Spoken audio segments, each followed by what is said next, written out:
Hi guys, Space Bandit here with another episode of World of Tanks, and today we're gonna take a look at Object.279 Tier 10 Soviet heavy tank, one of the most OP machines in the World of Tanks, only if you know how to play this tank. If you don't know how to angle this tank, if you don't know how to position, obviously your game will be short-lived, but if you know how to angle and if you maximize gun depression on this tank, you're gonna have beautiful games. One thing you have to keep in mind that against TDs, any TDs at tier 9 and tier 10, you're still gonna have issues because they'll load heat rounds or, you know, high penetration rounds, and they'll be able to penetrate you. So keep that in mind. But okay, how to play this tank? Actually, it's the easiest thing ever. All you have to do is point your front towards your position. Just like this. Point your front, just like that. And make sure you slope that front plate as much as you can. The tracks on this tank are unpennable. The opposition can only track you pretty much, so make sure you have repair skill or track repair skill on this tank. And if you want to increase the repair speed, you can also consider repair skill, but I don't think I'm carrying repair skill on this tank. Anyway, we'll take a look at the commander setup that I have on this tank shortly. Now, mind you, I'm a little bit more experienced in the game, and I get myself in positions where are low-risk positions, where opposition usually won't be able to pen me. So I don't remember if I'm carrying track repair skill on my commander, but we'll take a look at that later. One important thing in this tank is do not expose your side. Your whole side is ammo storage area, from beginning to the end. So both sides, yeah, you want to keep them protected from the opposition. Otherwise, kaboom, Pathfinder on the moon. You get ammo racked and they'll blow your head off. So yeah, you don't want that. Keep your sides protected. Don't expose them to the opposition. When you play it, try to put it on top of ridge lines and hills so that you always maximize your gun depression. If you play it flat, on a flat ground like this, then opposition will be able to still penetrate you in the front plate, usually close to the cheeks of your turret armor, in those areas. So beware of that. Never angle it slightly. If you angle it slightly, you take away your advantage, which is your armor sloping, right? So always keep your tank forward towards your enemy. And play it on small hills, even larger hills. I mean, it will always help. In that situation, all people can do is penetrate you in your cupolas, which are extremely hard to hit. Look how small they are. Okay, let's take a look at my commander and see what kind of skills I have. I have a Japanese commander in it right now. So what do I have here? I have Sixth Sense, Born Leader, Muffled Shot. I don't understand why I have Muffled Shot. Oh, you know why? Because I think I just put this commander in there from my STB and I never bothered changing it. So instead of Muffled Shot, which is actually absolutely unnecessary, and Green Thumb, which is absolutely unnecessary. See, I'm running a bad commander in this tank right now. But anyway, so consider changing this to your track mechanic, and consider changing this to maybe off-road driving, or actually could run snapshot or run and gun. Probably run and gun would be a good one instead of this. What else could we put in here? Maybe off-road driving. Off-road driving would be good as well. Yeah. So yeah, don't run those two skills. I probably just put this commander in there because, I don't know, I wasn't paying attention and I wanted to get in the game. But yeah, don't put those two in there. Then situational awareness, yes, you want that. Camouflage expertise. Again, you don't need this. Why am I running this? This is so stupid.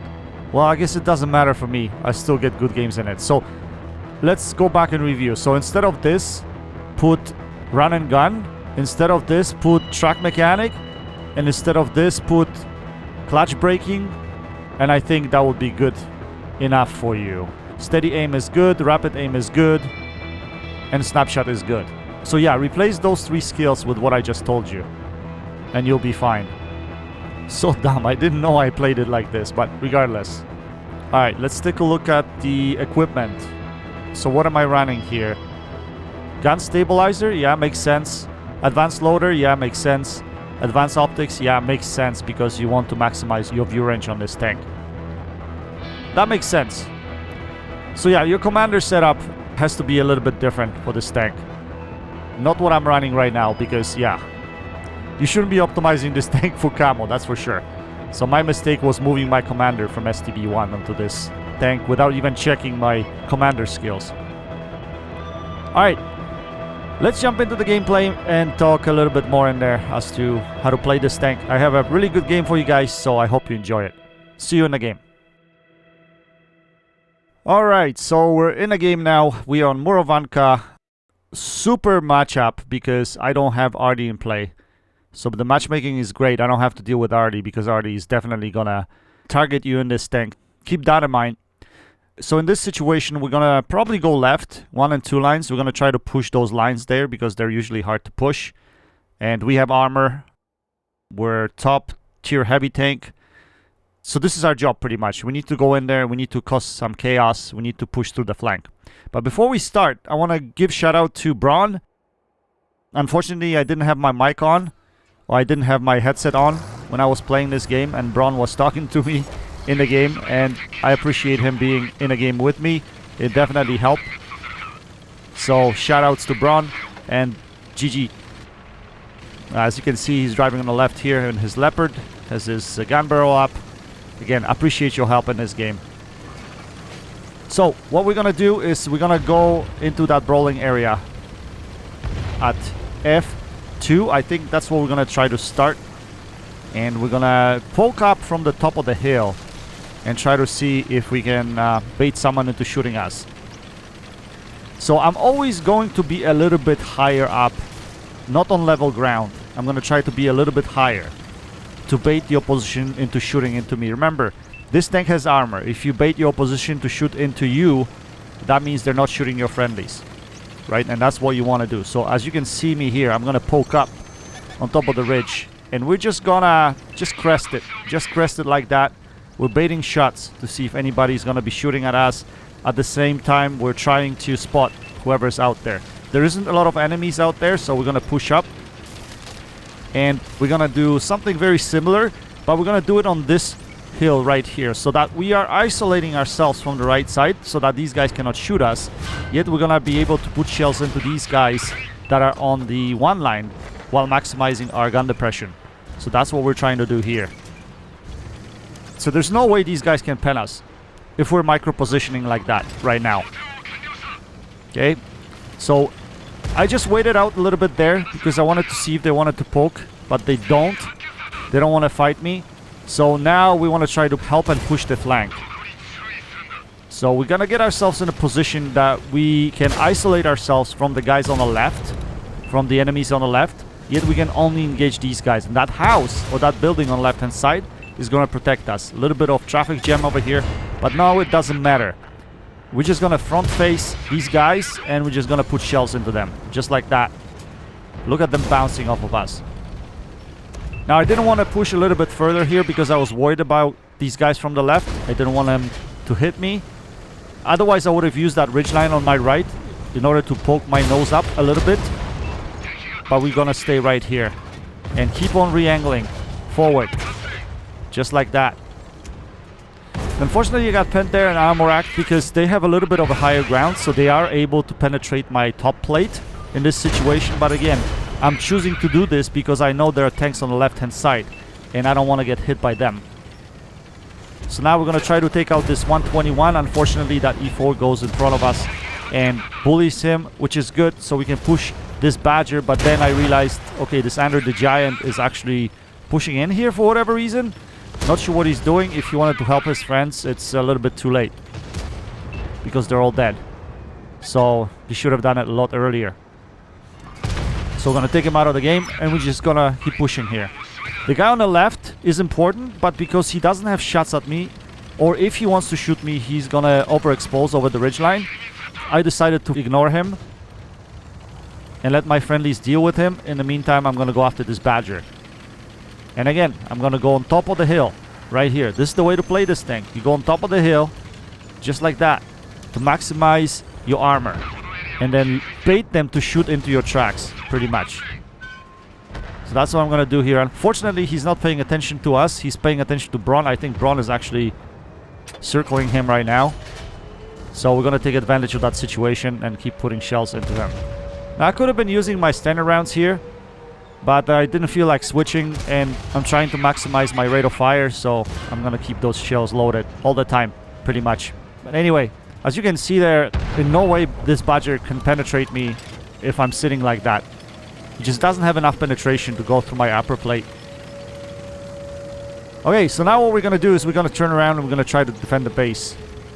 Since we didn't send a lot of forces into the magical forest area, we knew that we're going to get pushed in a cap eventually.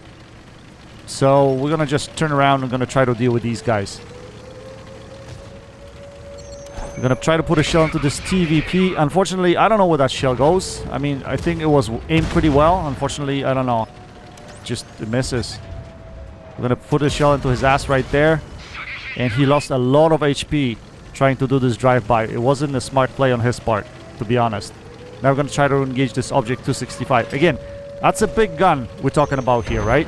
So we want to be higher than he is. Maximize the armor of my tank if he decides to shoot at me. That's why you see me going more to the left on that ridge line. But I don't think he's gonna shoot at me. Yeah, he didn't even try shooting at me. He was shooting at my friendly. Another props I have to give is to this Object-257 player. He was sticking with me all the time, and he actually helped me in this game a lot by taking fire away from me. So enemy was focusing more on him than it was at me, even though I have armor too, but it's always good to have a friendly with you in this situation. Anyway, we're gonna try to approach these guys here. The game is really close, 3v3. Again, we go on top of the ridgeline and we angle frontally towards this 50 TP. There's no way he can pen us in this situation. So I baited that shot. Unfortunately, we weren't able to penetrate him, but now we're gonna bully this Waffle. And he is full health and he's got the biggest gun, so we really need to take care of this guy. I don't really care at this point if I take a hit from the Polish heavy. So we ended up ramming this guy, putting a shell into him, and then Object-257 rams him at the same time. Great play by him because we really need to get rid of that Waffle. Unfortunately, I get ammo racked at the same time, and I've already used my repair kit, so we're gonna have to wait until I recharge here. But we are able to take out the 50 TP, and now only the tier 10 Waffle left. So yeah, it should be close out, although it's still quite dangerous. He can take out the Object-257. He would need 2 shells to take me out, so we're gonna put a shell into him. But he paid attention to me, so put a shell into me, but we're gonna back out. Now I'm gonna wait until I reload, and then I can use my repair kit. There we go, and he should be on a reload now, so we should be able to shut him down. And we don't. Our friendly takes him out. That's too bad because we would have broken 7k damage in this game. Quite unfortunate, but still a fantastic game in this tank, and it shows exactly how this tank should be played in any situation, to be honest. Object-257 finished on top of the team. We finished in a second place with 6.9k damage, 3 kills, 17 direct hits. We also had 775 assisted. We finished with Mastery Ace Tanker for this game, Confederate Medal, Steel Wall Medal, High Caliber Medal. Yeah, quite a good game for this tank. So we finished second on the team. Looks like Object-257 had 4 kills, that's why he ended up on top. Let's look at performance report. We fired 19 shells, we had 16 penetrations, and 3 critical hits. Anyway guys, I hope you enjoyed this video. That's it for now. Until next time, happy tanking, Space Bandit, checking out.